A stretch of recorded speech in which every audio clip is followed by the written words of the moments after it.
occuperont. Docteur Yam, bonjour et bienvenue. Bonjour Rémi. Merci de m'avoir invité encore ce matin. Ok, ça me laisse toujours un peu sans voix, carrément, mais j'aime ça. Quoi donc? Vous voulez que je fasse des liaisons comme mon jeune frère? Qu'est-ce que je peux bien vous imposer? Il a fait une liaison, ça m'a rappelé l'école primaire. Et on nous disait, alors l'enseignant, le maître insistait sur les liaisons. Et ça sonnait toujours un peu bizarre. Vous parlez le bassa toute la journée et puis vous faites une liaison en français. C'était un peu curieux. Et donc on était tout admiratifs de ce qu'il faisait les liaisons. Et là, quand il fait ses liaisons, je dis, ah tiens. Il est 8h04, il tout dit. Le coq français est donc en terre des lions. Il a débarqué hier aux encablures, du moins en soirée. Cette visite longuement annoncée qui a fait les choux gras de la presse commentée ici et là est donc actée. Le président Emmanuel Macron racontera aujourd'hui dans la journée son homologue camerounais Paul Biya qui brigue un 7e mandat à la magistrature suprême. Un mandat qui fera peut-être l'objet des discussions entre les deux hommes. Aujourd'hui, on aborde l'aspect politique, justement, les enjeux politiques derrière cette rencontre au sommet entre les deux hommes. Il faut rappeler justement que les deux hommes ne se portent pas forcément une affection indéfectible. On se rappelle des propos désobligeants qui défiaient alors toutes les règles de la diplomatie et même du respect mutuel. Nous allons voir dans cet élément faire une rétrospective justement pour discuter de ces relations aujourd'hui. Qu'en est-il véritablement? Se sont-elles réchauffées? Restent-elles grippées? Est-ce que le rapport de force est équilibré? Nous sommes en février 2020 au Salon de l'Agriculture. Un homme qui se présente comme activiste interpelle Emmanuel Macron sur les réalités, du moins vues par cet homme-là, vécues au Cameroun. Et Emmanuel Macron lui répond. Regardez plutôt.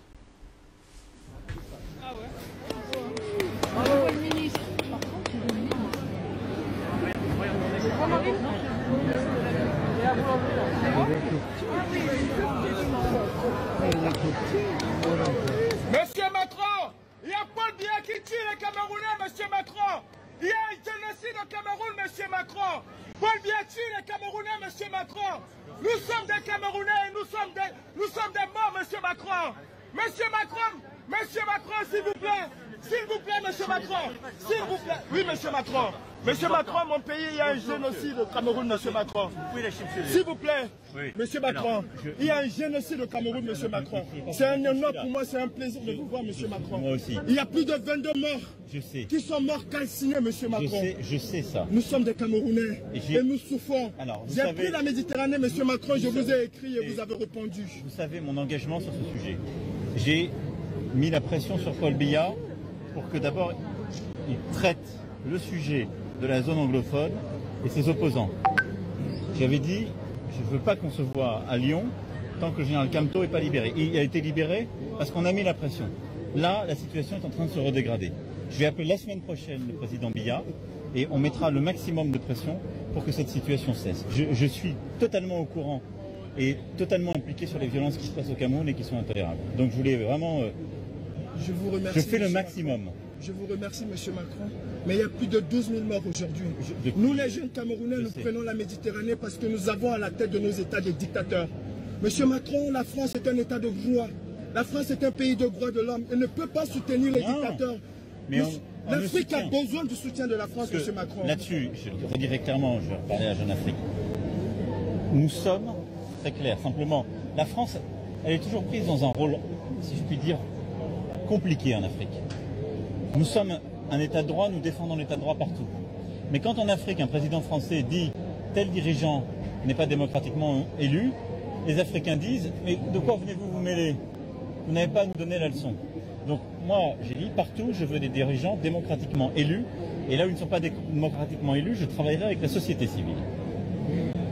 Je mets la pression sur chacun et je travaille avec l'Union africaine et les organisations régionales pour mettre la pression. Quand le président Kabila était là, il y avait comme vous des opposants dans son pays. On a mis la pression, on a travaillé avec plusieurs autres présidents. On a réussi à ce qu'il y ait une alternance politique pour avoir le président Tshisekedi. Sur le président Biya, je lui ai dit, il doit rouvrir le jeu, il doit décentraliser, il doit libérer les opposants politiques, il doit faire respecter l'état de droit. Je mettrai tout ce qui est en mon pouvoir pour le faire, je veux vraiment que vous le sachiez. Mais ce n'est pas la France qui peut faire la démocratie au Cameroun à la place des Camerounaises et des Camerounais. Je le comprends, monsieur le président, sauf que quand ils viennent prendre de l'argent en Afrique, quand ils viennent vous prendre de l'argent, c'est pas une ingérence. Si la France donne de l'argent au président africain... Non, moi là-dessus on est très vigilant, j'aurai l'occasion d'y revenir dans notre stratégie sur l'aide publique au développement. Nous finançons des projets. On ne donne pas d'argent à un président ou à un gouverneur. Sauf que ces projets que vous financez sont détournés. Alors non, si vous avez des sujets de détournement, faites-les-moi savoir, parce que partout on fait de l'évaluation, on vérifie, mais à commencer par des pays comme le Cameroun, on a besoin de financer des ONG, des gens qui aident la population civile. J'ai une dernière doléance, monsieur le président. Il y a des opposants au Cameroun, il y a une femme, Rosa Ndimeni, qui est en prison tout simplement parce qu'elle a demandé le boycott. Est-ce que vous pouvez faire qu'on libère ces gens? Parce qu'on sait que quand vous passez un coup de fil à M. Biya, il le fait. J'espère. Est-ce que vous pouvez me donner les noms? Je vous enverrai le nom, monsieur le président. Dites-moi qui je parlerai avec cette personne. Parce qu'il prennent les noms. Rosa Ndimeni, Mamadou Mota. Mais si je vous dis oui, je vais les oublier. Je ne vais pas vous mentir. D'accord, monsieur le président. Je préfère qu'il y ait quelqu'un qui les note. D'accord, monsieur le président. Et qui les donne à mon conseiller africain. Je suis juste un activiste. Je suis un activiste. J'ai pris la Méditerranée pour venir en France. Des expressions assez fortes qui ressortent de cet entretien. On rappelle, c'était au Salon de l'Agriculture en février 2020, il y a donc 2 ans de cela. Cet activiste qui interpelle Emmanuel Macron sur un certain nombre de points vécus au Cameroun. Et Emmanuel Macron qui lui dit sans embâche, je vais mettre la pression, et ce n'est pas la première fois, j'ai l'habitude de mettre la pression. La question justement que je vous pose à vous, et je commencerai par là, maître Franklin Nyondieu, pensez-vous que depuis ce fait-là, les relations entre les deux, président Macron et président Biya, se sont réchauffés? Ces écarts de langage sont-ils tolérables? Sont-ils du domaine du passé aujourd'hui? Ou alors reste-t-il d'actualité? Il faudra remettre ça sur la table. Je ne sais pas s'il faut en pleurer ou en rire. C'est suffisamment dramatique pour que je me rappelle Beaumarchais. Pour que je passe une bonne journée, je dirais avec Beaumarchais, je me presse de rire de tout, de peur d'être obligé d'en pleurer. Mais dans la formulation de ta question, Rim, tu demandes si c'est un écart, si cet écart de langage a fait que les relations, enfin si depuis cet écart de langage, les relations ont pu se réchauffer. Commençons par la première partie de ton propos, il n'y a pas écart de langage. C'est assumé, oui, c'est voulu. C'est un élément de langage extrêmement bien travaillé. À ce niveau-là, le hasard existe très peu. Si vous voyez quelque chose qui ressemble à quelque chose, c'est que c'est cela. C'est-à-dire que la condescendance, le mépris, le paternalisme dont fait montre le président de ce pays-là est suffisamment évocateur du type de rapport que nous entretenons en tant qu'État avec ce pays européen. Mais pour que vous compreniez très bien, je vais revenir sur un document que j'ai lu hier. Je crois que ça va nous mettre en perspective l'ensemble des choses dont on parlera aujourd'hui. Article 2 de la charte de l'impérialisme ou charte de la servitude. Aucun pays du tiers-monde ne constitue un État souverain et indépendant. Donc, il n'est pas en train de parler à un État souverain et indépendant. Même quand il utilise le terme État, ça doit lui peser parce que précisément, il ne le pense pas. Il sait qu'il est en train, il parle au contremaître de son champ. C'est exactement de quoi il est en train de parler.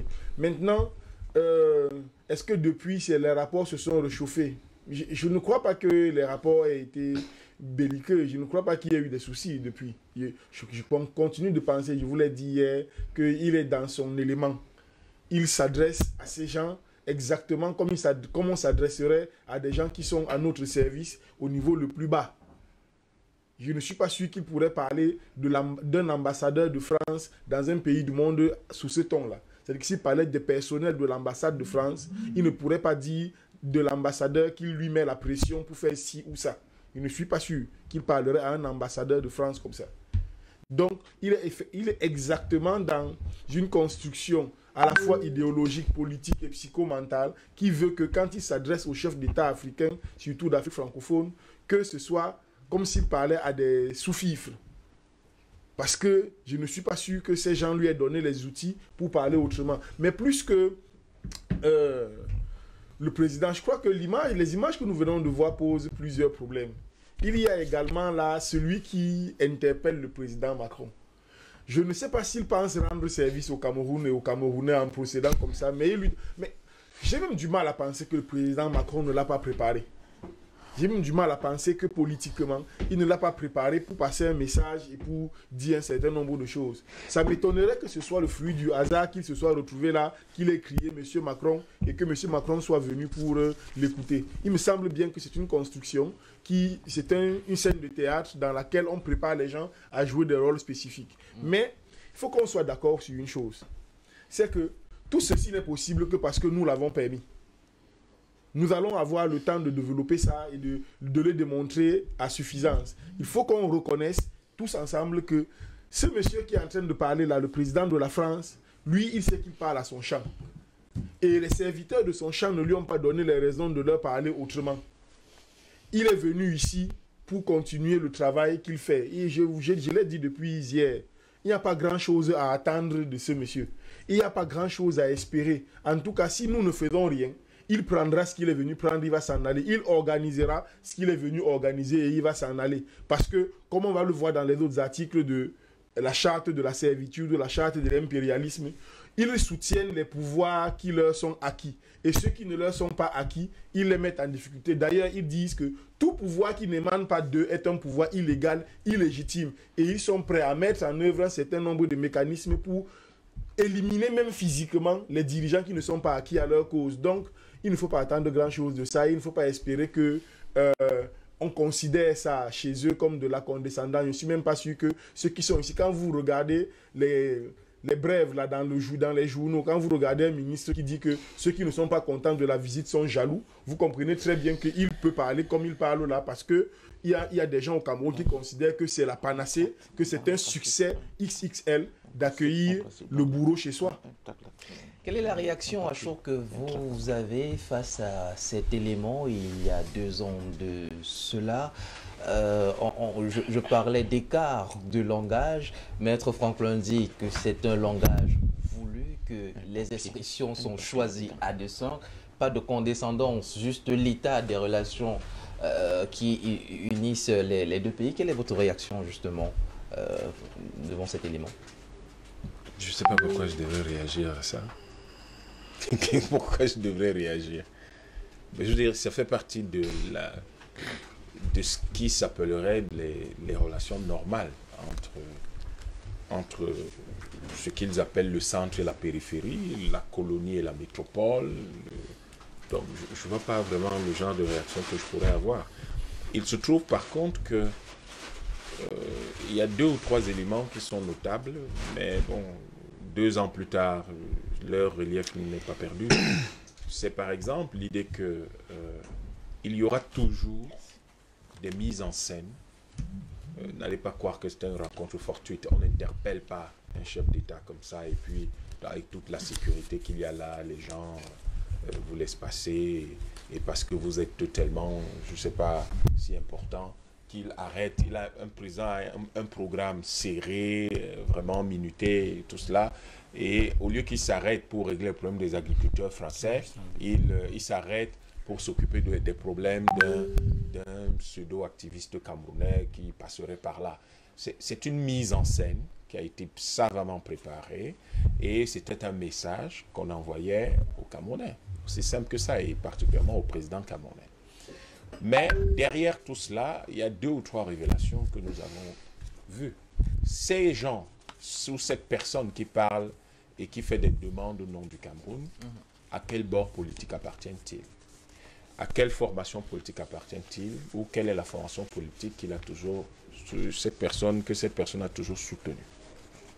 Compte tenu de cela, nous savons donc clairement, et quelles sont les personnes dont on a demandé la libération, compte tenu de cela, si nous analysons le fait que ces personnes appartiennent à tel ou tel bord politique, eh bien, compte tenu de cela, nous savons très bien vers où se tourne le regard du président français. Deuxième chose, nous constatons dans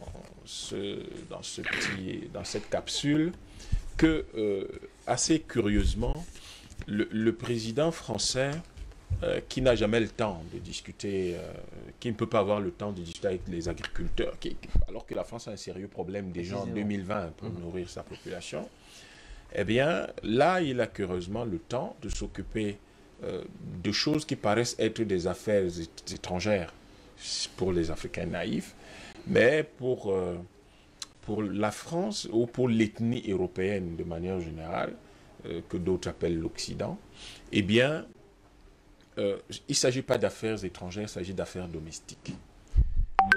Il y a une expression qui m'agace tout le temps, chaque fois que je l'entends, on dit le prix carré français en Afrique, je ne sais pas où se trouve le prix carré ici, mais il considère encore que c'est un prix carré. Et il a beau vous dire, oui, mais moi, vous savez, la France-Afrique, je n'étais pas là, je n'étais pas encore né, je ne suis même pas responsable je ne sais pas de quoi il s'agit, je ne suis pas responsable de ces choses-là. Eh bien, vous avez quand même un président qui a une attitude suffisamment compromettante pour qu'on puisse comprendre très bien qu'il est en plein cœur de la France-Afrique. Et puis, l'un des éléments les plus subtils de cet échange surréaliste, c'est l'idée que les projets essentiels que la France finance dans des pays comme le Cameroun, c'est effectivement des ONG, mais pas des projets de développement. Puisqu'il dit non, nous finançons des projets et tout ça, et dès qu'on lui demande l'argent que vous envoyez est détourné, il dit ouais, mais nous finançons des ONG. Ah d'accord. Donc les projets essentiels que la France finance ici, c'est les ONG. Peut-être que l'État du Cameroun devrait revoir la loi sur les financements extérieurs des ONG et s'assurer que est bien identifier toutes les sources. Et ça permettrait peut-être de comprendre les positions que prennent les uns et les autres sur l'échiquier politique camerounais. Mais cela vient d'un choix stratégique en matière économique de la France. La France, par le franc CFA, tire près de 500 milliards d'euros de volume économique de 15 pays en Afrique qui utilisent le franc CFA et le franc comorien. Par contre, ces investissements directs étrangers dans cette zone-là, par rapport au reste de l'Afrique, c'est 0,6%. Le reste est dans des pays qui sont en dehors du groupe des pays qui utilisent le franc CFA et le franc comorien. Et c'est 99,4% de ces investissements directs étrangers en Afrique, d'où elle tire à peu près un volume économique de 28 milliards d'euros. Vous comprenez très bien que la seule chose que le président français a à faire au quotidien, quand il s'agit de considérations sur l'Afrique, c'est de s'assurer que vous avez des forces de déstabilisation sociale, des forces qui s'appellent des ONG et des associations, mais qui sont en réalité des éléments de perturbation, de déstabilisation sociale financés par son pays et qui agissent donc au Cameroun librement, profitant de l'environnement qui, même s'il est extrêmement compliqué, permet quand même plus ou moins un certain déploiement. Et on constate avec curiosité que certaines ONG ont quand même plus de facilité à exercer que d'autres. Et nous avons suivi, il n'y avait pas longtemps, une de ces ONG revendiquer des centaines de millions de francs CFA de financement. Je crois que c'était plusieurs millions d'euros d'ailleurs de financement pour défendre une abomination que mes lèvres ne pourraient même pas nommer au risque de se retrouver découpé en morceaux. Donc, vous avez tous compris de quoi je parle. Cette affaire qui a différentes lettres bizarres. Donc, nous comprenons très bien le type de projet que la France finance prioritairement au Cameroun, ou qu'elle entend financer prioritairement au Cameroun. Parce que c'est cela qui lui permet de s'assurer que notre pays n'a pas d'industrie. Et c'est là qui lui permet de s'assurer que, dans le cadre des APE, que dans le commerce, l'agroalimentaire par exemple, il n'y a qu'à regarder la structure de la délégation qui l'accompagne par exemple, c'est essentiellement le commerce de détail, la grande distribution et l'agroalimentaire. Vous comprendrez que les secteurs qui sont des secteurs vitaux, sensibles, qui auraient dû bénéficier d'éventuels financements, parce qu'après, la France n'est même pas obligée de financer quoi que ce soit ici. Hein. Nous, les Camerounais, nous pensons qu'on peut en discuter, mais on ne l'oblige en rien. Et il ne faut pas du tout que demain, elle se lève et vienne dire « Ouais, le fardeau de la civilisation, vous savez, c'est le fardeau de l'homme blanc, voilà, c'est comme ça qu'ils appellent ça, le fardeau de l'homme blanc. Nous, on n'a pas demandé aux hommes blancs de venir avoir quelques fardeaux que ce soit chez nous. On leur a simplement, aujourd'hui, ils sont arrivés là sans être invités. Aujourd'hui, ce qu'on leur demande, c'est de partir et ils vont partir. Ce n'est pas parce que nous le demandons encore gentiment que ce sera toujours aussi gentil. Mais ça va être de plus en plus ferme parce que quand les Américains ont demandé à rester 2 années supplémentaires en France après la Deuxième Guerre mondiale, ça a été un non ferme de Gaulle en disant il n'est pas question que la France devienne une colonie américaine. Je ne comprends pas très bien pour quelle raison nous devrions devenir une colonie, devenir, nous n'avons jamais été, mais dans le fonctionnement c'est le cas, une colonie française. Donc vous avez ces éléments qui transpirent de cette affaire-là. Et pour sortir, vous comprenez que pour la France, son agriculture n'a pas la même importance que l'Afrique. Parce que ce qu'elle tire de l'Afrique lui permettrait de nourrir sa population sans problème. Donc elle peut même tuer son agriculture tant qu'elle a la même mise sur l'Afrique. Je ne reviendrai pas sur tout ce qu'a dit Franklin Nyenge. Je le prends à mon compte et je continue simplement ce qu'il dit parce que ça se complète. Et c'est cette problématique-là que nous devons comprendre derrière tout cela. En fait, il y a des réseaux qui se sont tissés et qui ont besoin de contrôler le pays après Biya. Et ces réseaux-là sont tellement inféodés à la France que ces réseaux imaginent que même la justice de notre pays doit être décidée, non même pas par des magistrats français, mais par le président français. Vous comprenez donc pourquoi je vous rappelle qu'en Afrique, jusqu'à preuve du contraire, comme ça s'est fait au Mali, la France n'a pas d'ambassadeur, elle n'a que des gouverneurs coloniaux. En témoigne l'espèce de sortie tout à fait déplorable de son ambassadeur au Cameroun il y a quelques semaines, ici. Et je n'ose pas rappeler la sortie de celui du Burkina Faso il y a quelques jours. Donc il y a cette situation-là qu'on n'aime pas, que certains n'aiment pas qu'on rappelle, et vont vous dire que vous êtes jaloux, comme si on peut être jaloux de quelqu'un qui est en prison. Quand vous êtes un relais, un larbin de l'ordre colonial, vous êtes en prison. Pourquoi est-ce qu'un homme libre devrait être jaloux de vous? Question posée. On décryptera justement les soubresauts de cette visite d'Emmanuel Macron à son homologue camerounais. Vous avez en image justement l'arrivée du président français en terre camerounaise, accueilli à l'aéroport de Nsimalène par le Premier ministre. Qui fait la revue de vos troupes, pardon. Qui fait la revue de vos troupes, la veste ouverte. C'est-à-dire qu'il y a quand même une attitude protocolaire, connue, claire, qui montre à quel point on vous respecte. C'est-à-dire qu'en fait, j'ai la veste ouverte, c'est comme si je suis à la plage, et puis je fais la revue des troupes. Monsieur, quand vous faites la revue des troupes, est-ce qu'il pourrait faire ça en France? Vous ne pouvez pas faire la revue des troupes avec la veste ouverte, vous n'êtes pas à la plage. Vous n'êtes pas dans votre salon. Vous êtes quand même devant des comment on appelle ça? Des symboles les plus forts de l'État, parmi lesquels l'armée, la défense, qui constitue le triptyque, le trio de souveraineté, l'un des éléments du triangle de souveraineté. Et vous faites quand même la revue des troupes, la veste ouverte, tranquille. Bon, maintenant, ce n'est pas nous les Camerounais d'apprendre quand même à un président français comment se tenir avec un costume qui est un costume traditionnel de chez lui. Des éléments justement qui nous permettent d'analyser les rapports entre les deux présidents et les deux pays. Docteur Bénicris, bonjour. Vous aviez suivi à l'époque cette actualité qui avait suscité l'ire des populations. Je vous invite à regarder cet autre élément justement. C'était quelques jours seulement après cette sortie malheureuse et surtout indigne des relations diplomatiques qu'entretiennent les deux pays. Le président Macron qui parle à son nom, qui parle dans un langage irrévérencieux, voilà. On va regarder la réaction de quelques Camerounais qui avaient manifesté devant l'ambassade française à Yaoundé.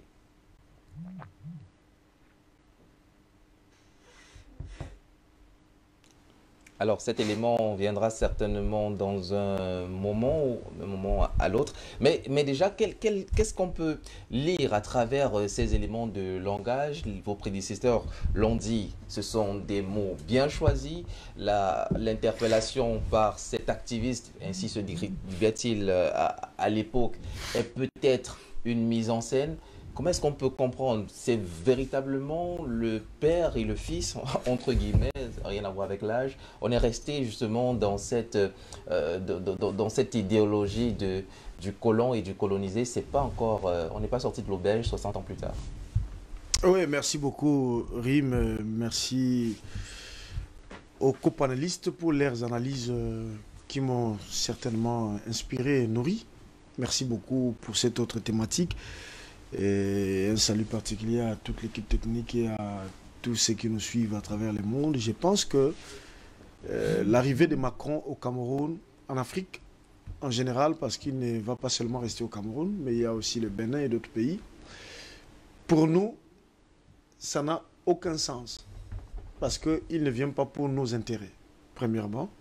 Il vient pour s'assurer des intérêts néocoloniaux dans les précarés ou l'ancien précaré. C'est ce qu'il faut dire. Deuxièmement, ce qu'il ne faut pas oublier de mentionner, c'est que le Cameroun est une colonie. Le Cameroun, c'est une colonie. Ce n'est pas une république indépendante, souveraine, non. C'est une colonie. Vous avez utilisé le président de l'indicatif. Ça veut dire qu'en l'État. C'est une colonie. Okay.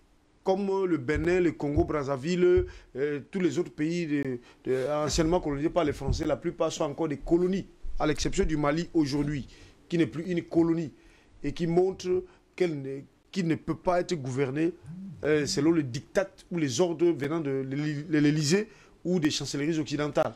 Et à Mondo Vision, vous avez vu comment Assimi Goïta pouvait chasser un ambassadeur de son territoire et même le représentant de l'ONU sur son territoire. Quand votre jeu devient trouble, on vous dit, mais, monsieur, venez, et nous ne voulons plus te voir ici sur notre sol. Parce que c'est un État souverain. Bien. Je ne vous rappelle pas que le 20, ça faisait le 20 juillet dernier, ça faisait, je crois, 100 ans depuis que le Cameroun a été rétrocédé à la France. Donc, voyez-vous, les dates sont choisies. Et quand vous voyez Macron venir ici au mois de juillet, c'était déjà préparé depuis longtemps. Je pense qu'il est venu pour s'assurer que le précaré fonctionne selon les normes établies par les accords et chartes qui lient le Cameroun à la France. Et je vais vous dire quelque chose qui peut vous choquer. Il y a des accords que nos chefs d'État et nos pays signent avec les pays comme la France et les autres, que même le peuple ne connaît pas. Le peuple ne connaît pas. N'a aucune connaissance de certaines clauses qui lient certaines puissances, entre guillemets, avec nos pays. Seul le chef de l'État, avec un certain nombre d'illuminés ou de jouisseurs officiels de l'État, qui savent de quoi il s'agit. Et vous allez constater que l'élite même qui doit succéder au président de la République, c'est une élite qui est choisie parmi ceux qui sont au courant de certaines diableries. Permettez-moi ce néologisme, puisque le mot n'existe pas. C'est moi qui invente. Nous sommes les Africains, nous inventons. Donc, il faut comprendre que nous sommes dans une situation invraisemblable. Si vous regardez la situation dans le Nozo, comme on le dit généralement. Dans les régions du Nord-Ouest. Voilà. Vous allez trouver la main française derrière tout ça, même si ce n'est pas la seule main.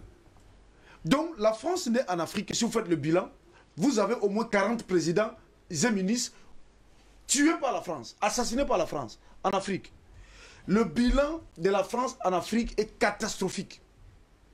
Donc, je ne pense pas qu'en plein 21e siècle, une république qui se respecte doit dérouler le tapis rouge à ces bandits de Macron. S'il vous plaît, on va rester... non, c'est un bandit. On va rester dans la courtoisie. Laissez-moi te dire que pour nous, panafricanistes, on appelle les chats. C'est un bandit. Comment quelqu'un n'a pas résolu le problème chez lui? Il n'a pas résolu le problème de Gilet jaune. Ne déplaçons pas le débat. On va rester dans la courtoisie, s'il vous plaît. C'est important. Sinon, après, on risque d'être victime nous-mêmes de nos propres turpitudes. Ne tombons pas dans ce piège-là. D'accord. Poursuivez. Je vais poursuivre. Je me sens quand même un peu dérangé quand je vois les médias occidentaux insulter les présidents africains. À Mondo Vision, ça ne dira personne. Ils ne sont pas le modèle. Ils ne sont pas le modèle. Nous ne sommes pas là dans le modélisme. Nous sommes dans la réalité. Les pays occidentaux sont dirigés par des bandits. Ils sont des bandits. Nous voulons donner l'exemple. Et c'est une vérité. Les médias occidentaux n'ont rien à nous apprendre quant au professionnalisme. Et justement, c'est pour ça que nous devons leur montrer l'exemple. On peut répondre différemment. Et je sais que vous avez suffisamment d'intelligence pour appeler le chat chat sans forcément hérisser ses poils. Merci beaucoup. Je vais dire que, mon ami, vous avez déjà bien utilisé le mot théâtre. Et je vais vous révéler encore quelque chose de plus choquant.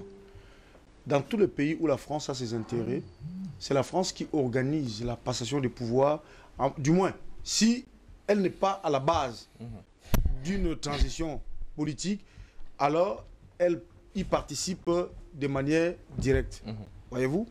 Et je peux vous rassurer que dans tous les pays anciennement colonisés par la France, avant qu'un régime ne puisse basculer, ou bien avant qu'un mandat puisse finir, la France, via ses ambassades et ses chancelleries, fait déjà ce qu'on appelle les cooptages. C'est-à-dire, elle voit dans l'opposition, elle voit au pouvoir, elle voit dans la société civile ou dans les forces vives de la République, elle regarde qui peut être capable d'incarner ses intérêts. Et la France commence à utiliser ces gens bien avant que les régimes puissent prendre fin. Et je peux vous dire que dans le cas du Cameroun, c'est pareil. Ne pensez pas que la France n'est pas derrière tout ce qui s'arrive. Parce que la France sait bien qu'après Paul Biya, il faut quelqu'un d'autre qui va continuer de gérer ses intérêts au Cameroun. Et même dans l'opposition, même au sein même du RDPC, le parti au pouvoir, même dans les forces vives, la France a déjà quelques éléments ciblés qu'elle nourrit, qu'elle entretient et qu'elle voudrait voir demain au pouvoir. D'accord. Merci, Dr Bénicris. Passion parfaite, donc je vous accueille avec beaucoup de plaisir. Bonjour et bienvenue. Je vous lance directement avec cette question. Macron en visite au Cameroun. Macron, faiseur de roi, comme l'a voulu jusqu'ici la tradition entre la France et le Cameroun. Ben, si on pouvait encore le dire il y a cela quelques décennies, on peut penser aujourd'hui que c'est une réalité, qui est en fait une illusion. Pourquoi je le dis aujourd'hui? Je le dis parce que non seulement les temps ont changé, mais je pense qu'un certain nombre de situations objectives ou bien d'éléments, n'est-ce pas, d'appréciation se sont mués aussi. Le Cameroun d'aujourd'hui n'est pas le Cameroun des années 50. Et c'est pour ça qu'on n'a pas bien compris l'attitude de ce maire de la ville de Yaoundé qui demandait aux populations d'aller se masser le long pour attendre M. Macron. C'est plus que surréaliste. Nous ne sommes plus dans les années 50. C'est une idiotie hors norme. Il y a quand même eu masse à l'aéroport. Oui, mais le rouge a été déroulé. Oui, non, à l'aéroport. Mais demandez aux gens de sortir. Vous savez, moi, j'ai eu la chance ou bien la malchance d'assister à l'arrivée de M. Giscard d'Estaing au Cameroun. J'étais encore tout petit, vous allez bien me le dire, mais nous sommes sortis. On a vu des policiers entrer à l'intérieur des quartiers, demander à nos parents de vider les maisons pour aller s'agglutiner le long vous voyez. Donc, je crois que cet esprit, si elle est encore réel dans la tête de certains de nos élites, il n'est plus réel dans la tête du peuple camerounais. La preuve, on a beau dire que c'est... J'aurais vraiment beaucoup aimé que la réalisation nous propose cet élément parce qu'il aurait pu accompagner ce que vous êtes en train de dire. Donc, merci à la réalisation de travailler à nous proposer ça, s'il vous plaît. Ce qui s'est passé à Simalène, on sait très bien. On est un parti au pouvoir avec ses égarements comme d'habitude, mais n'oubliez quand même pas que c'était sonnette et trébuchante. Hein. Vous avez lu quand même le communiqué du trésorier de RDPC. On a payé les gens pour être là. Vous avez vu par exemple les étudiants, je crois les Yaoundé 1, deux, pardon. Du président camerounais. Ils ont été payés pour être là. Si vous permettez, on va prendre cet élément. Payés pour être là. Voilà. Alors, ça... Patient parfait, vous permettez, on va prendre cet élément. C'était à la suite, justement, c'était les manifestations de quelques Camerounais devant l'ambassade de la France à Yaoundé, suite aux sorties assez polémiques du président Emmanuel Macron. On écoute. Des chants à la gloire du président camerounais Paul Biya, quelques jours après les déclarations de son homologue français Emmanuel Macron sur la situation des droits de l'homme au Cameroun. Plusieurs dizaines de personnes se sont mobilisées lundi devant l'ambassade de France au Cameroun, non seulement pour critiquer ce qu'elles considèrent comme une ingérence insoutenable, mais aussi pour demander à Paul Biya de poursuivre sa politique de pacification des régions du nord-ouest et du sud-ouest confrontées à une sécession armée. Les relations entre le Cameroun et la France se sont subitement tendues en début de week-end après qu'Emmanuel Macron a publiquement évoqué, en plein salon de l'agriculture, face à un activiste, les pressions qu'il exercerait sur le pouvoir camerounais sur les dossiers de politique intérieure. Merci pour cet élément, merci à la réalisation. Alors, manifestation pour peut-être défendre le président Biya, est-ce que c'est la preuve que le Cameroun, ou le peuple en tout cas, est suffisamment mature et que ces jeux de chaises musicales où l'orchestre ou le chef d'orchestre vient de la France ne passera plus? Mais peut-être que vous pouvez être étonné de constater que les mêmes qui étaient là, manipulés par le pouvoir de Yaoundé, pour soi-disant manifester contre Macron et donner l'impression de rejoindre, n'est-ce pas, la veine panafricaine, ce sont les mêmes peut-être que vous allez retrouver, que vous avez retrouvé hier, pour accueillir le même Macron. Donc ce n'est pas ça, la lame de fond qui traverse notre pays aujourd'hui. La lame de fond qui traverse notre pays, c'est le peuple lui-même. Ce peuple, lui, qui ne se laisse pas manipuler comme ça, et qui dit non. Vous ne pouvez pas voir des gens, des Camerounais dignes aujourd'hui, aller s'agglutiner le long de ce cortège pour applaudir Macron, Macron. Non, c'est pas possible. Donc, nous sommes là dans la manipulation, n'est-ce pas, des élites politiques. Quand ça ne leur convient pas, ils agitent le mouchoir rouge. Et quand ça fait semblant de leur convenir, d'autant plus que Macron boudait le Cameroun depuis son premier mandat, il est enfin là, on donne l'impression qu'il y a un accueil chaleureux digne d'une certaine culture africaine. Je dis non, je dis que c'est une réalité qui a arrêté une chimère. Dans le fond, les Camerounais, le peuple camerounais, refuse cette attitude de l'albinisme vis-à-vis de qui que ce soit, surtout de quelqu'un qui instrumentalise en fonction de ses objectifs, de son bon vouloir, une frange encore non éduquée de la réalité et des questions à la fois nationales et continentales aujourd'hui. Quand je vois des gens crier « Monsieur Macron, là je suis d'accord avec mes prédécesseurs que c'était arrangé, hein. C'était très arrangé, c'était un truc bien programmé. Peut-être que cela avait même un lien avec la visite actuelle. Écoutez, eux, ils font des programmations sur des distances un peu plus longues. Ils ne sont pas les gens qui sont là. Il était en difficulté, ne sait pas comment faire avec le président Biya. On actionne quelqu'un qui crie Monsieur Macron. D'abord, Monsieur Macron, et Monsieur Macron répond en disant j'ai appelé Paul Biya, je lui ai machin. Est-ce qu'une scène pareille pouvait se produire devant le président du Mexique? Je parle de réalité, mais qui est en réalité une illusion. Est-ce qu'un Camerounais peut dire au président mexicain, le président, il y a au Cameroun, c'est possible? Non. Est-ce que cette réalité peut être possible face même au premier ministre italien? Je ne sais pas comment dire ça en italien, mais voilà, il y a... Vous savez pourquoi? Parce que ça participe de ce que nous appelons le contentieux historique, qui, tant qu'il n'est pas purgé, va continuer à avoir de pareilles hérésies. La question de la guerre au nord au sud-est, on peut l'appeler ainsi, cette crise-là, c'est l'expression dramatique de ce contentieux historique. C'est le continuum de ce contentieux historique. Et tant que nous n'aurons pas réussi à purger ce contentieux historique, évidemment, nous allons continuer à vivre ces difficultés-là. Parce que de tous les côtés, des faucons de tous les côtés, et du côté, n'est-ce pas, des groupes sécessionnistes, et du côté du pouvoir, ils sont en plein dans le déni de la réalité du contentieux historique. D'accord. Alors, on revient pour adresser directement la question de fond d'aujourd'hui. Macron, faiseur de roi au Cameroun, comme le veut la tradition, est-ce qu'il a perdu ce pouvoir? Est-ce qu'il est toujours dans ce droit-là? Parce que notre problématique, justement, c'est succession de Biya. Macron a-t-il son mot à dire? Pensez-vous, justement, que filtré derrière cette visite, il y aurait des jeux de passe qui pourraient se faire aujourd'hui? Me demander de répondre à cette question de manière aussi lapidaire que vous voulez le faire, m'enlève un des arguments clés qui peut donner l'impression que M. Macron peut venir au Cameroun aujourd'hui et dire de tous les prétendants qu'on me présente là, tous ces imputatifs, j'ai choisi tel. C'est ça le problème. C'est-à-dire que nous sommes encore dans cette dimension, j'allais dire dans cet imaginaire, qui nous fait croire que, parce que nous ne sommes pas encore totalement défaits de ces liens et que ce soit nous qui sommes au pouvoir aujourd'hui, on peut continuer de penser que c'est tout à fait normal que M. Macron rentre et dise « Ok, président Biya, la shortlist que tu m'as présentée, c'est Bénédicte que je choisis pour te remplacer. Je dis que ça ne marchera pas. Ça ne marchera pas pourquoi? Ça ne marchera pas parce que si par extraordinaire un truc comme ça arrive, ça va être une illusion parce que nous allons continuer de combattre, n'est-ce pas, cette filiation jusqu'à ce que nous la mettons complètement sous terre.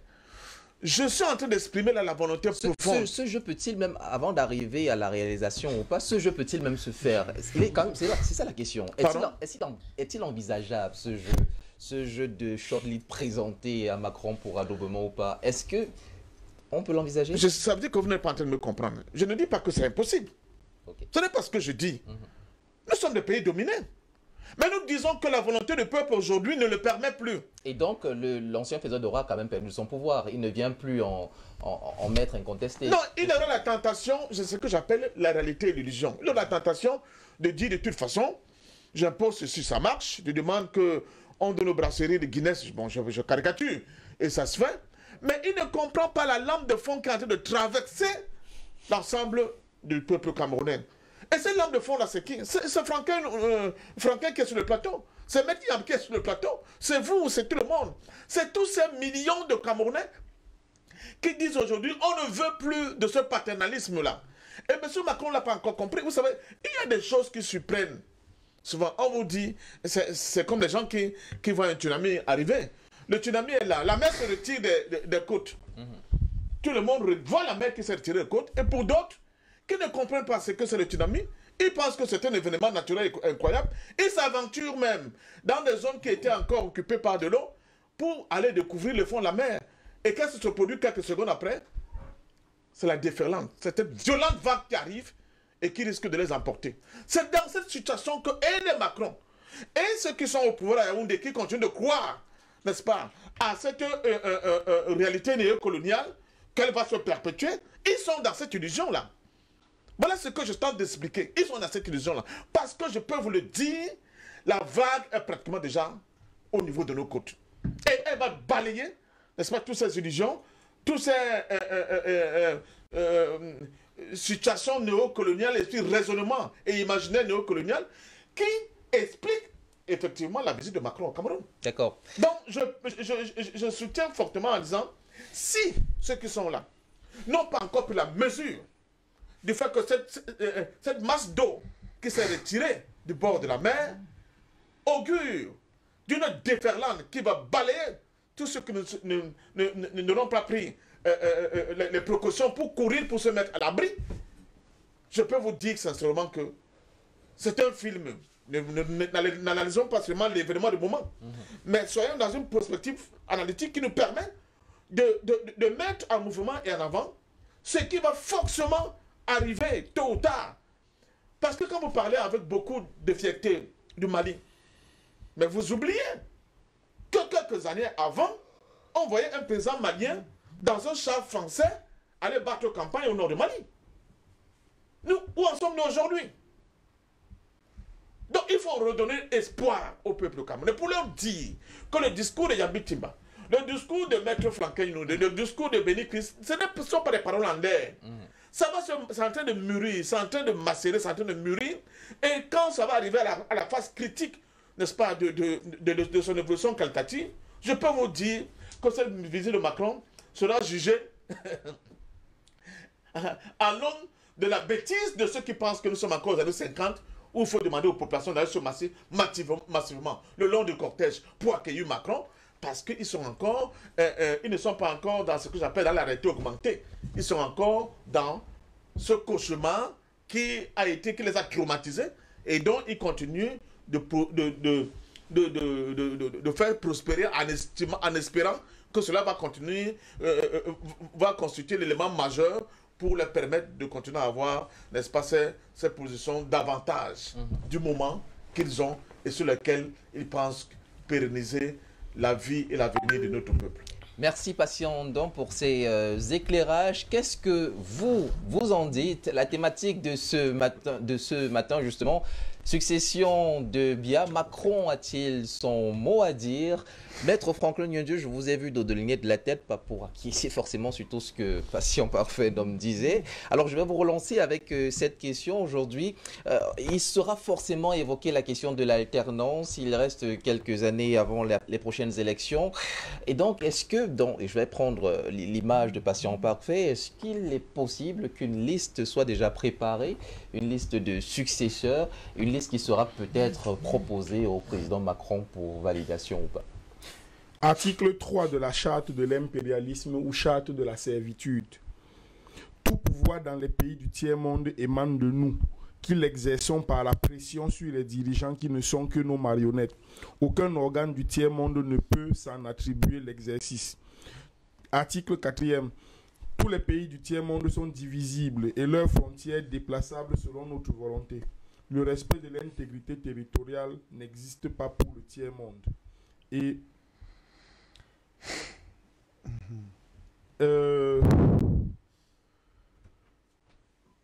je vais m'arrêter là. Parce que le reste est grave. Je ne sais pas s'il faut... Tout pouvoir, c'est l'article 18, qui émane de nous, est légal et légitime.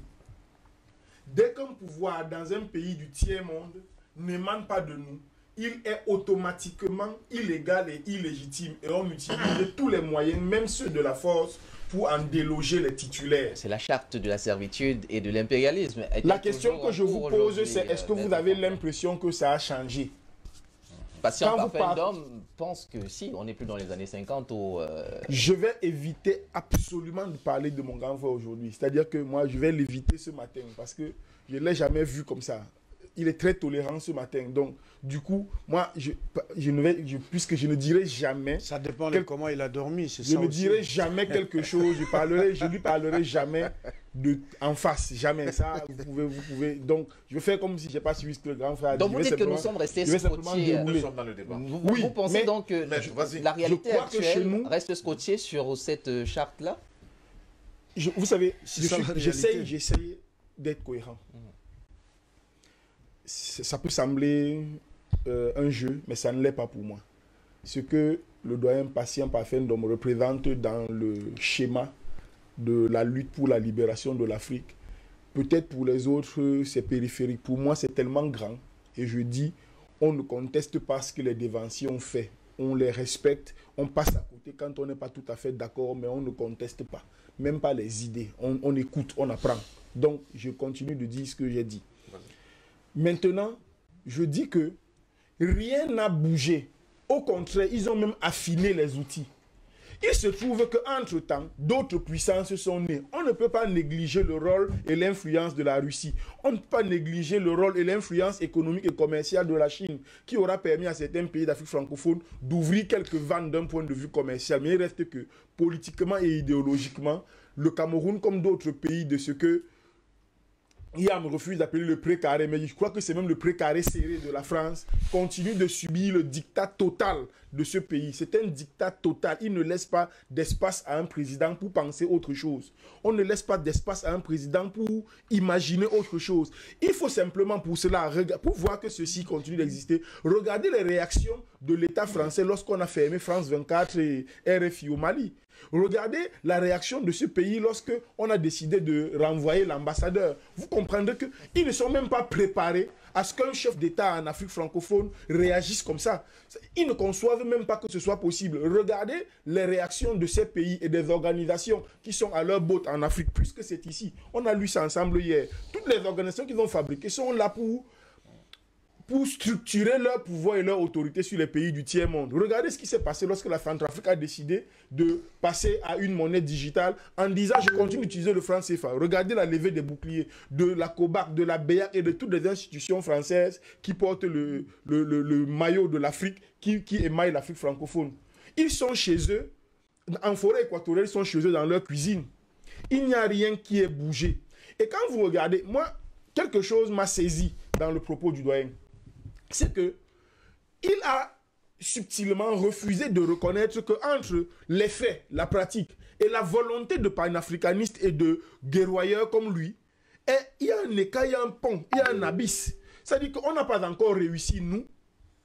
Vous nous avez formés, oui, mais on n'a pas encore réussi à créer la masse suffisante qui va fabriquer cette vague-là. C'est-à-dire qu'en Afrique, les Africains n'ont pas encore compris qu'il faut soutenir les pouvoirs, qu'il faut mettre au pouvoir des gens qui ont un certain regard et qui construisent une certaine dynamique panafricaniste pour lutter contre l'Occident. Si vous prenez les 14 pays d'Afrique francophone, vous verrez qu'il y a encore là, majoritairement, des sous-préfets. Des valets locaux. Des valets locaux, c'est des sous-préfets qui sont là et qui organisent la gestion de la cité au bénéfice de leurs maîtres coloniaux. C'est tout. On est sous tutelle, on est sous curatelle, sous assistance respiratoire, à la fois idéologique, intellectuelle, politique et économique. C'est-à-dire que vous prenez ça, quel que soit l'angle par lequel vous prenez le sujet, aujourd'hui, on tombe là-dessus. Il n'y a même pas de frémissement, maître. Si, il y a quelques frémissements, je suis d'accord. C'est clair que l'exemple malien même ne nous autorise pas aujourd'hui à ne pas voir une exception. C'est tout ce que je dis. Je suis d'accord. C'est pour ça que j'ai dit que je ne peux rien dire contre toi, parce que je sais qu'à la fin tu auras raison. Donc, ce que je veux dire, c'est quoi? Mais ce n'est pas suffisant. Mais personne n'a dit que c'était suffisant, mon cher ami. Sauf que c'est suffisamment une exception pour montrer que la règle, c'est encore que il est venu pour adouber le suivant. Il est venu pour organiser la suite. Il est venu pour s'assurer que cela se passe dans les règles, que cela se passe dans le respect des intérêts du maître. J'ai dit hier à quelqu'un, ce gars, il est en crise, dans une triple crise chez lui. Il n'a aucun intérêt, sauf si c'est pour effectivement s'assurer que son champ est bien cultivé. Il y a quelqu'un qui a fait la réflexion sur les réseaux sociaux hier, quelqu'un qui est plutôt outillé, qui a dit « celui qui vient, c'est celui qui a besoin ».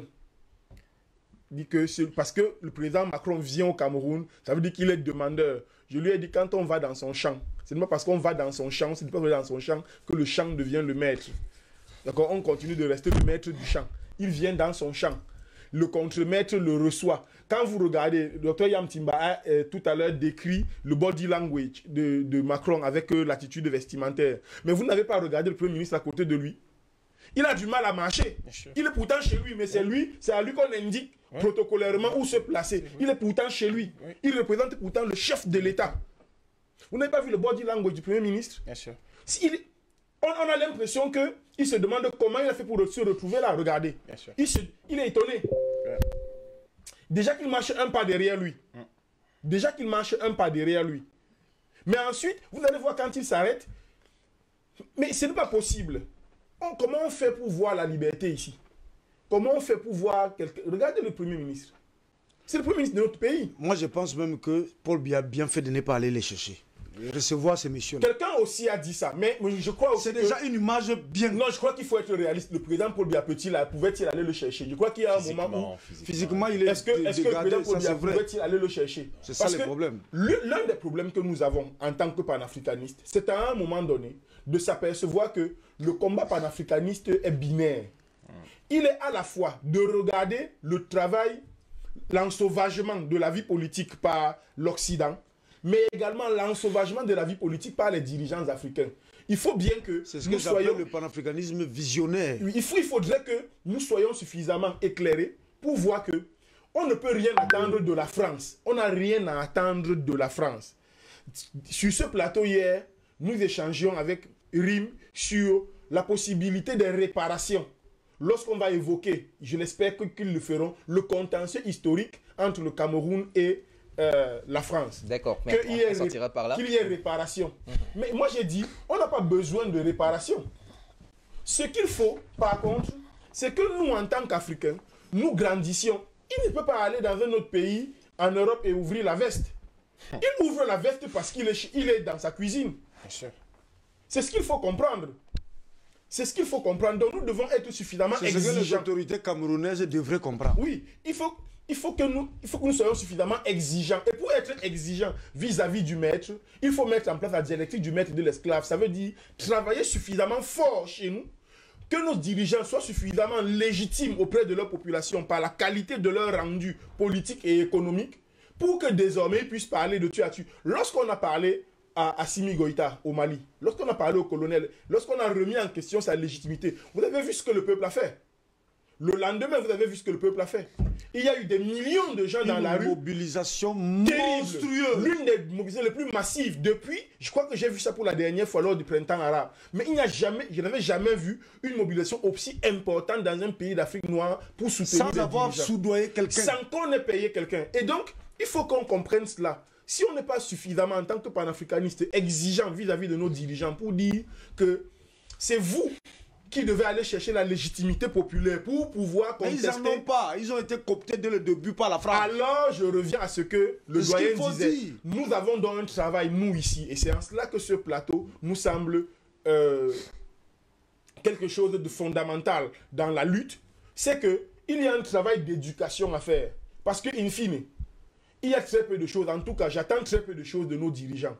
Je crois qu'à la fin, ceux qui vont véritablement nous aider à nous en sortir, ce sera l'éducation que nous allons donner au peuple, et un peuple suffisamment fort, suffisamment éduqué, structuré politiquement, nourri idéologiquement à la cause panafricaniste, et qui va pouvoir imposer à leurs dirigeants, à l'intérieur, un certain nombre de postulats, se choisir des dirigeants qu'ils méritent, et donc ces dirigeants pourront parler de je peux te dire, à mon autre vision, sans te couper la parole, excusez-moi, c'est que Paul Biya, de son début, a été un pion de la France. Il faut dire ça. Moi, je suis panafricaniste, moi, je dis les choses comme ça. C'était le réseau de Oujoula. Ça, c'est un de deux.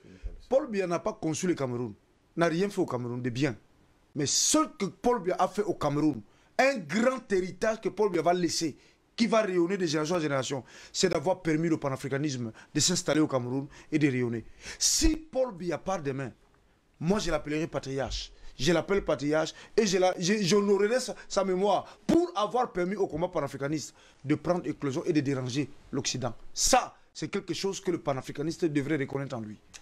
Il est 9h à Etoudi. La colline de Nkolnyada recevra certainement dans quelques heures maintenant le président Emmanuel Macron en visite au Cameroun pour parler justement de tous ces sujets-là. Ce matin également, nous en parlons, nous essayons d'analyser cette visite. Il y a 2 ans, il rappelait, et je vais le citer, j'ai mis la pression à Paul Biya pour ouvrir le champ démocratique pour l'alternance. 2 ans plus tard, il est donc au Cameroun. Vient-il donc mettre cette pression physiquement? A-t-il encore le poids face à un président qui, on va le dire, n'a plus rien à perdre, qui a fait ses classes politiques, qui a un poids suffisamment important, non seulement dans son pays, mais également dans la sous-région? Est-ce que Macron et tout ce qu'il représente pèse devant Biya? Docteur Yam, c'est à vous que je pose la question. J'ai bien compris. J'ai bien compris, mais parfois certains sujets sont d'une effarante banalité et c'est parfois gênant. Je vais évacuer 2 choses. Quand je parle de prix Carré français et que je n'en veux pas, c'est une boutade. En fait, c'est un refus, c'est un rejet. Rejet parce que ça véhicule une certaine vision du monde à laquelle je ne souscris pas. Je le refuse. Et puis, revenons un peu sur le body language à l'aéroport ou sur ce qui s'est passé à l'aéroport. Mais c'est d'un scandale que vous n'imaginez pas.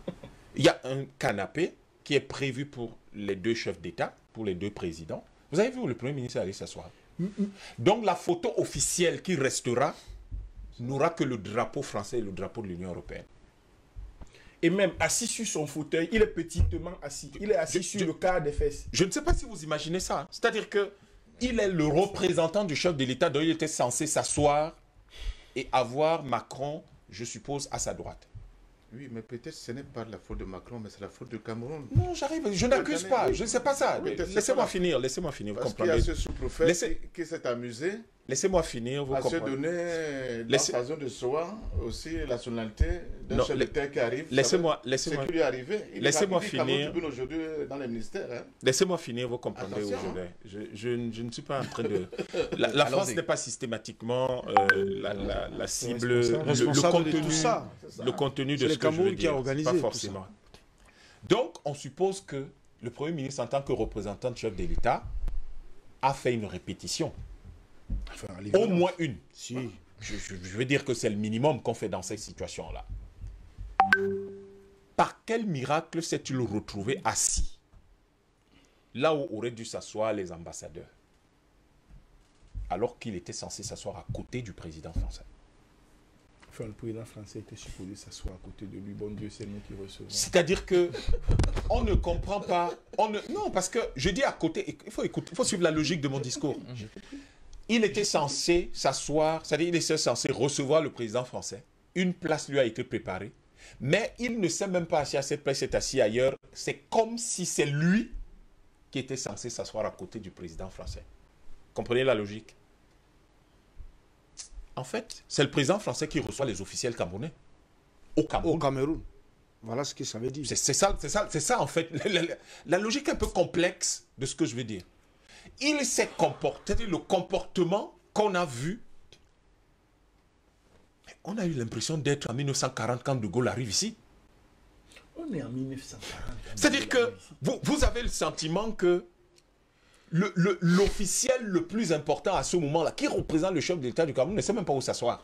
Ou il n'a même pas où s'asseoir. Alors ces différents éléments trahiraient-ils une ascendance toujours permanente de Je la n'ai France pris la sur- peine de rappeler cet truisme que pour mieux fonder mon propos, qui est le suivant.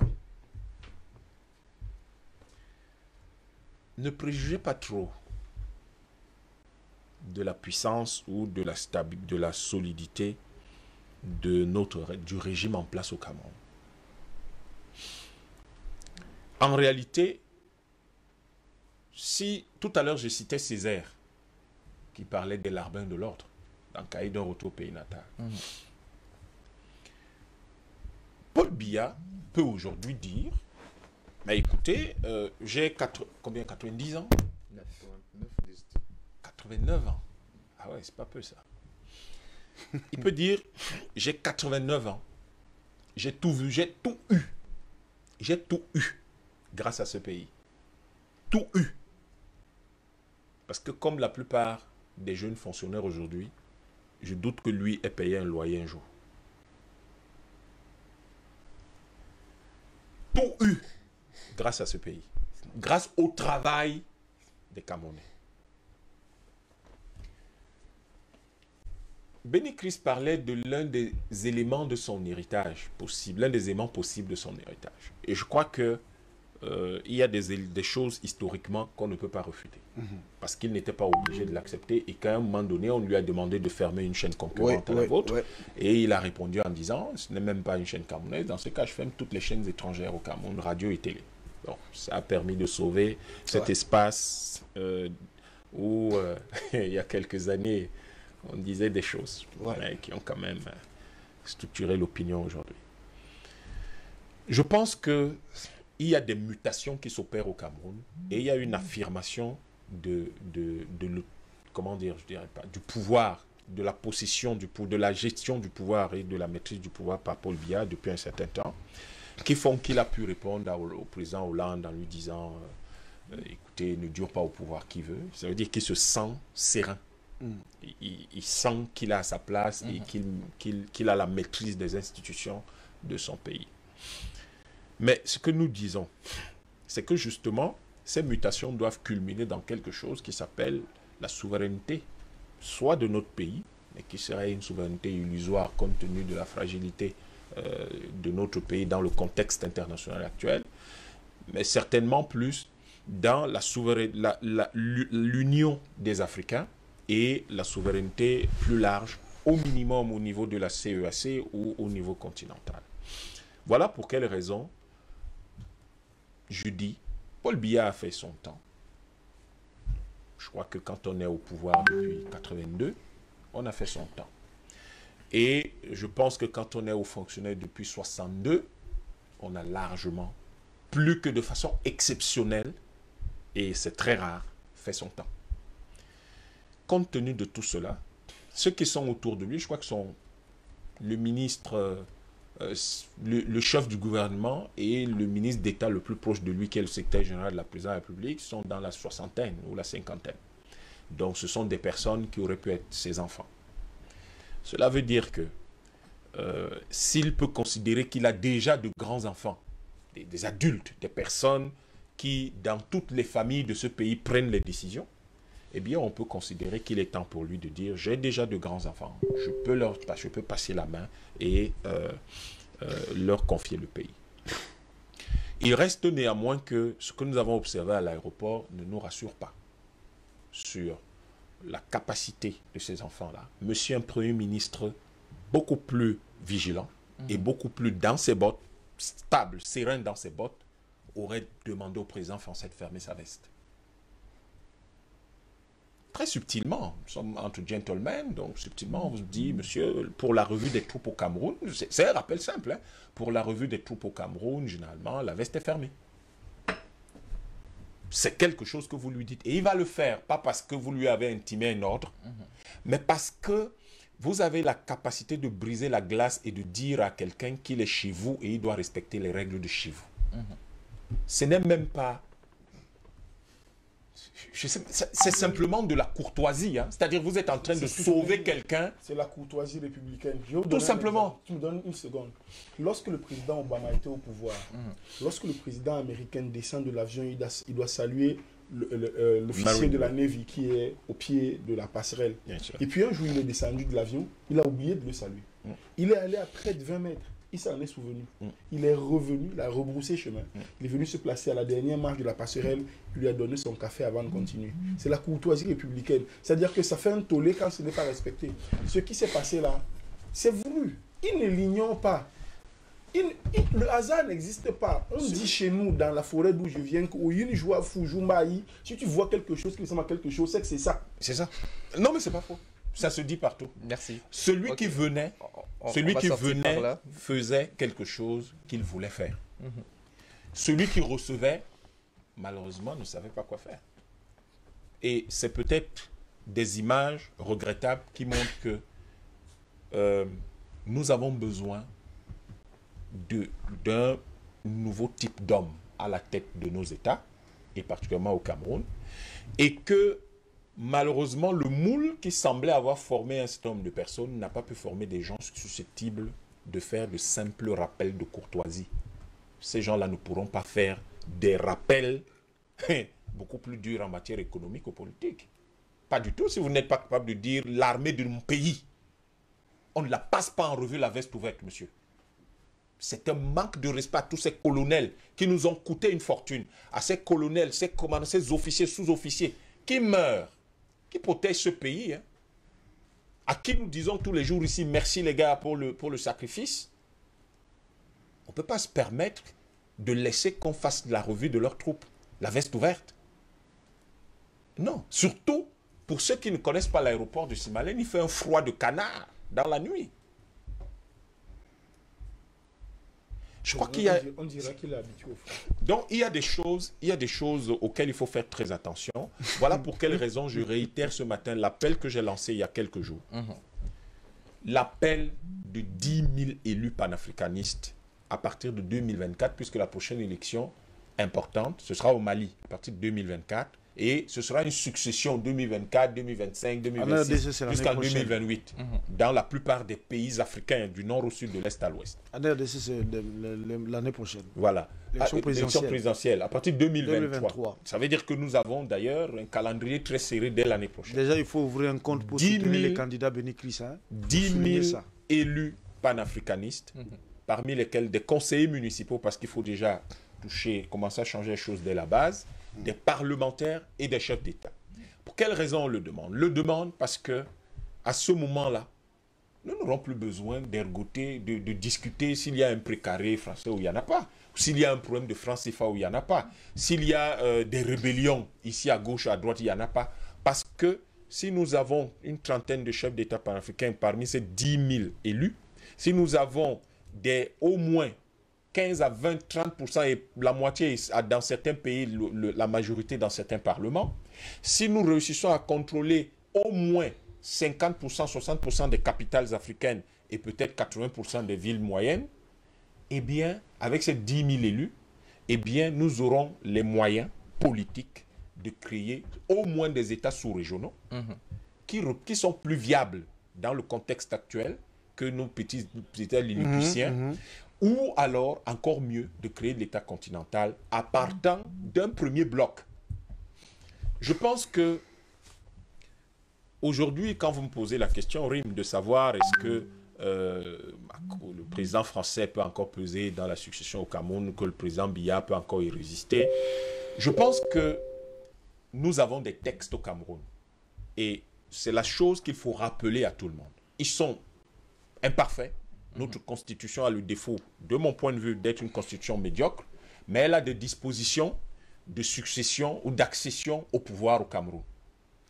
Et cette disposition d'accession au pouvoir, nous espérons qu'il n'y a pas des apprentis sorciers à Yaoundé ou dans le pays qui essaient de mettre ce pays à feu et à sang. Et que cette disposition-là seront respectées. Et j'espère qu'il n'y a pas des puissances étrangères qui jouent aux apprentis sorciers avec le Cameroun et qui s'amuseraient éventuellement à soutenir une remise en question illégale de cette disposition constitutionnelle. D'accord. Ceux qui le feront, permettez-moi 2-3 secondes, pardon. Ceux qui le feront rentreront pire, ils vont renforcer le contentieux historique. Mais qu'ils sachent qu'un jour ou l'autre, je connais très bien les Camerounais, et croyez-moi, ils sont comme tous les Africains. Un jour, ils vont récupérer quoi qu'il en soit, ils vont pouvoir restaurer leur souveraineté. Ce qui se passe en ce moment où je vois un certain nombre de personnes s'amuser à donner l'impression que parce que vous avez réuni quelques personnes, alors que le nombre de personnes que vous réunissez ne représente même pas 5% d'un mauvais meeting de Frundi en 92, et que cela vous donne le sentiment de croire que soit vous contrôlez le pays, soit vous pouvez devenir président de la République, vous vous trompez. Ce pays est beaucoup plus différent.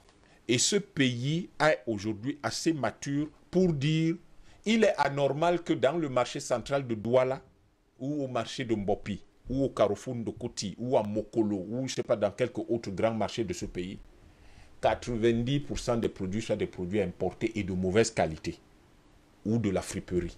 Pour quelle raison? Mais pour la simple raison que vous avez quand même le président d'un pays en visite chez nous en ce moment, qui est propriétaire de la monnaie que nous utilisons, et que son pays et ses amis ont bloqué la masse monétaire à 15% de notre PIB, ce qu'on atteint d'ailleurs très difficilement, parce que la masse monétaire chez nous tourne plus autour de 10% que de 15%. Avec une telle masse monétaire, vous ne pouvez pas industrialiser ce pays. Et vous comprenez, lui-même, il vous dit que les projets qu'il finance au Cameroun sont essentiellement les ONG. Les ONG, ça ne fabrique pas des habits, ça ne fabrique pas des chaussures, ça ne fabrique pas des cahiers. Voici la rentrée scolaire universitaire qui s'annonce là. Les Camerounais vont claquer 300 milliards de francs CFA en importation de cahiers, de livres, de fournitures scolaires qu'on aurait pu fabriquer chez nous si on avait réussi à construire, à réaliser Sonara 2010 et le complexe pétrochimique que ça représentait. Parce que l'essentiel des fournitures scolaires est en plastique, vous le savez. Oh, le plastique, c'est un dérivé du pétrole. Donc, on aurait économisé certainement beaucoup de devises, mais on ne le fait pas. Et j'espère qu'au lendemain de la visite du président français, on nous fera le compte rendu des dépenses engendrées par cette visite-là. D'accord, merci. Et nous rapporterons et on nous expliquera combien ont été les dépenses, et on nous expliquera combien de salles de classe on a manqué de construire à cause de ces dépenses, combien de lits d'hôpitaux on a manqué d'acheter à cause de ces dépenses, et on nous expliquera combien de kilomètres de route on n'a pas construit à cause de ces dépenses. Je pense que, en réalité, croyez-moi, personne ne peut plus imposer un chef d'État à la tête du Cameroun. Le peuple camerounais, il ne faut pas le provoquer davantage qu'il n'est déjà provoqué. Et le peuple camerounais a bien l'intention, avec ce mouvement de 10 000 élus panafricanistes, de prendre le pouvoir au Cameroun. Et ce peuple-là ne prend pas le pouvoir au Cameroun pour estimer que les autres sont jaloux. Ce peuple va prendre le pouvoir au Cameroun pour que même ceux qui croient qu'on est jaloux d'eux vivent mieux. Et que tous ceux qui sont dans ce pays, du nord au sud, de l'est à l'ouest, cessent de manger des choses qui ne leur apportent pas le bonheur, mais puissent vivre dans un état où il fait bon vivre, parce que ce pays peut être en train de souffrir alors qu'il a près de 5 000 milliards dans le compte des opérations du trésor français. Avec 1000 milliards, on refait le complexe pétrochimique de la Sonara. Avec bien moins, on refait une usine comme Bata qui fabriquait des chaussures. On refait plein d'autres choses qui nous permettent d'avancer. Donc, en réalité, croyez-moi, la question de la succession de Paul Biya ne se pose pas pour les Camerounais sérieux. Il est en mi-mandat, qu'il achève son mandat. Mais la question de qui prendra le pouvoir en 2025 concerne les Camerounais et je crois que la réponse est claire. La réponse, c'est celui qui sera élu conformément aux dispositions constitutionnelles. D'accord. Si quelqu'un les change... Dr Yam, je finis, je sors par la dernière phrase. Si quelqu'un change ces dispositions d'ici là, je crois qu'il aura les Camerounais sur son dos. Si quelqu'un s'amuse avec ces dispositions-là, il aura les Camerounais sur son dos. Mais si quelqu'un veut entrer dans l'histoire comme étant quand même une certaine figure du Cameroun, il vaut mieux ne pas y toucher. Et ceux qui viennent de l'extérieur feraient mieux de s'aviser, de ne même pas y penser. De l'extérieur, donc, y pensent-ils? Sont-ils venus pour ça? On en parle ce matin hein, dans le cadre de notre débat panafricain. Difficile de reprendre la parole à Dr Yam quand il est lancé. Il a fait mieux que moi aujourd'hui. Bah voilà. Mais c'est de bonne guerre. Mais c'est de bonne guerre. Exceptionnellement. Alors, il se sursure. Espérons que ce sont de bonnes habitudes. Il se sursure, en tout cas, dans les arcanes patient pafindum du politique, un certain mouvement. Il est baptisé le mouvement franquiste. D'ailleurs, on a vu des banderoles qui, sous le couvert justement de ce mouvement, souhaitaient la bienvenue à Emmanuel Macron. Vous voyez de qui je veux parler. Alors, vous avez un mouvement aussi, Meki Africa, le sang de l'Afrique, qui, par rapport à la venue d'Emmanuel Macron, a émis un certain nombre de choses dont le président devrait s'acquitter avant toute autre forme de négociation. Alors, mouvement franquiste, le dauphin, le fils de l'autre, dauphin est peut-être adoubé par l'ancien maître. Est-ce que le peuple peut laisser passer ça? Et si le peuple n'est pas d'accord, est-ce qu'on a suffisamment de maturité pour contrer l'adoubement de la France, si jamais adoubement il y a d'un ou d'un autre candidat? D'abord, je tiens à rassurer mes amis sur le plateau. Franquin en particulier, nous sommes sur la même longueur d'onde, hein, mais nous sommes dans une analyse en profondeur de la situation. Il faut aussi ne pas évacuer la réalité actuelle au sein du sérail camerounais. Et là, je réponds, pas pour dédouaner le Premier ministre, mais pour essayer de comprendre aussi son attitude de comportion qu'il y a eu dans cette affaire-là. Il y a des batailles énormes au sein du sérail actuellement, où il y a des groupes qui ne veulent pas de John Gouté comme même dauphin putatif à Paul Biya. Donc il sait pertinemment que le moindre faux pas, la moindre attitude de hardiesse sera mal interprété. Mais on vous avait dit. Vous voyez, donc il faut voir tout ça. Nous sommes dans le sérail, il est comme ça là. Il s'est même assis à côté. Attention. Donc il y a des attitudes. Il ne faut pas vite. La République des ondes. Oui, non, ça se voit, hein, ça se voit. Et ça se dit. Ça se dit violemment même. Donc, ce gars, moi, je le comprends. Je comprends le PM. Parce que l'ambiance délétère qu'il y a au sein du sérail là, il est d'une violence incroyable. Donc on ne peut pas mettre ça, faire fi de cette réalité quand même, premièrement. Deuxièmement, j'insiste en disant que M. Macron ne vient pas en territoire conquis. L'Afrique est en train de changer. Tout à l'heure, vous allez parler de panafricanisme. Je peux me mettre un bémol pour dire quand même qu'il y a des luttes. Hein. Il y a eu vous n'étiez pas là, mais dans les années 90, il y a des journalistes qui ont été emprisonnés. Hein. Bien sûr. Il a été obligé de se conformer à une réalité. Cette liberté-là, on ne peut pas l'oublier. Les gens ont été en prison. Il y a des journalistes qui sont morts. Il y a des acteurs de la société, de ce qu'on a pu appeler la société civile de l'époque, comme moi, qui ont été arrêtés pour cette bataille-là.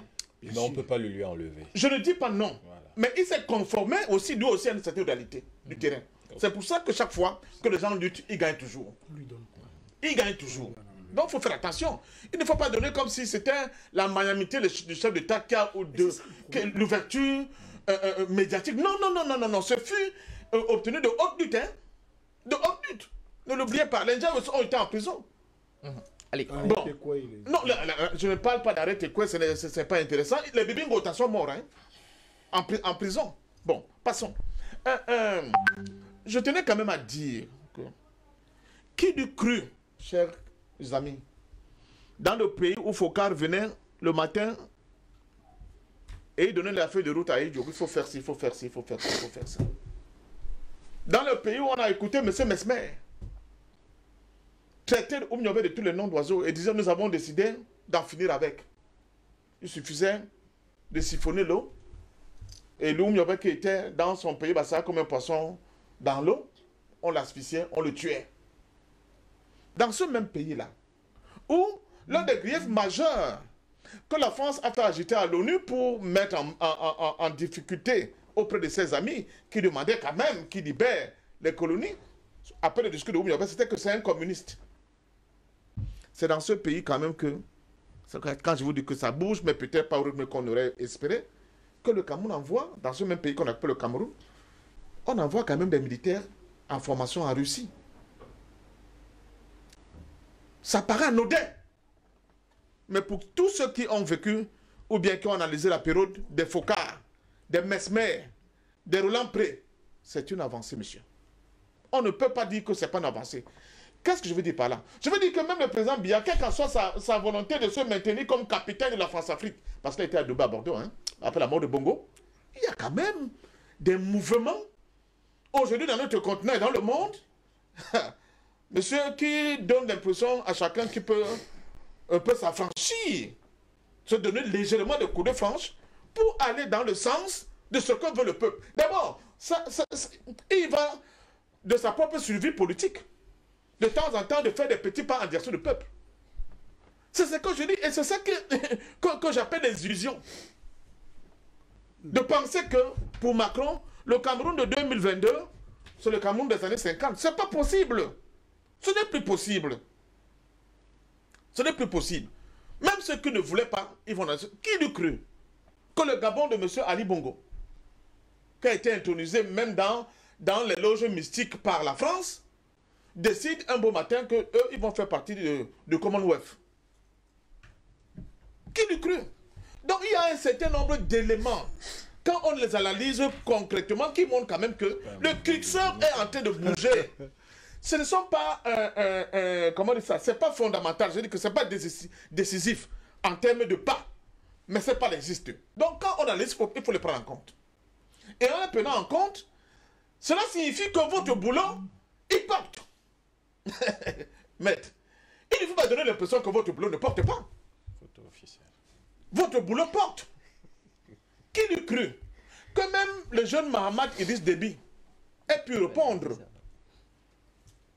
aux fonctionnaires américains comme l'a répondu dernièrement? Qui l'eût cru? Même si c'est une bravade, ce sont des écarts qui n'existaient pas avant.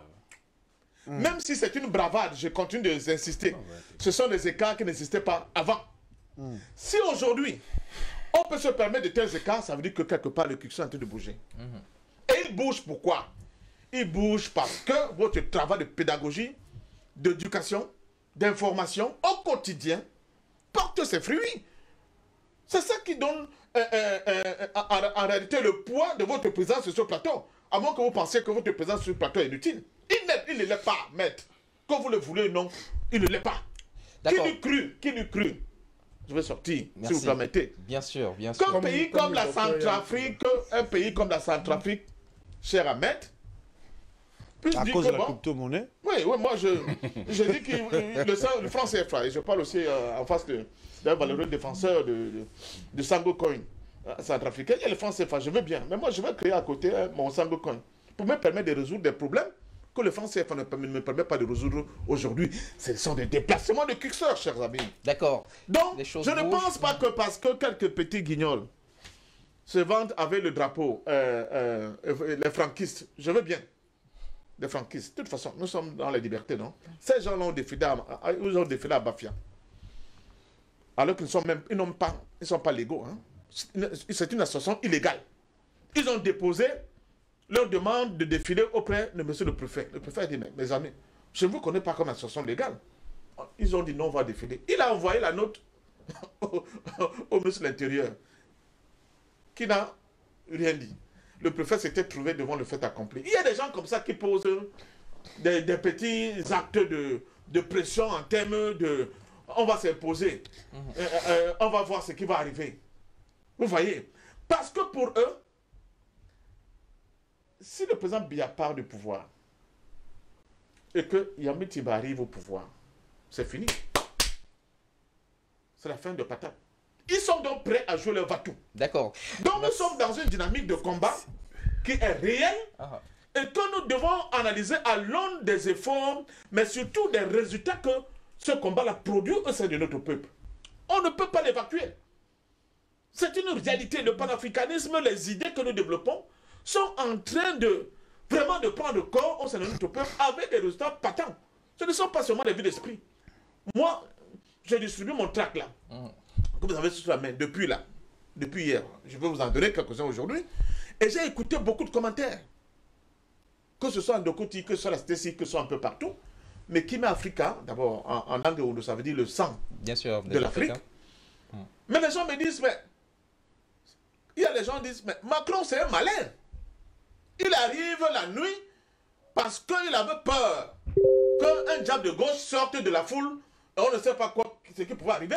Donc il y a tout ça. C'est pour montrer que même l'arrivée de Macron là est tributaire, n'est-ce pas, de la montée en puissance de la résistance chez nous. Vous ne pouvez pas cracher dessous, c'est une victoire, c'est votre victoire, monsieur. D'accord. Parce que dans les temps, ailleurs, en les temps anciens, ce serait, comment dire ça, mise en place de population, 5 h du matin, pour quelqu'un qui va arriver entre 11 h et midi.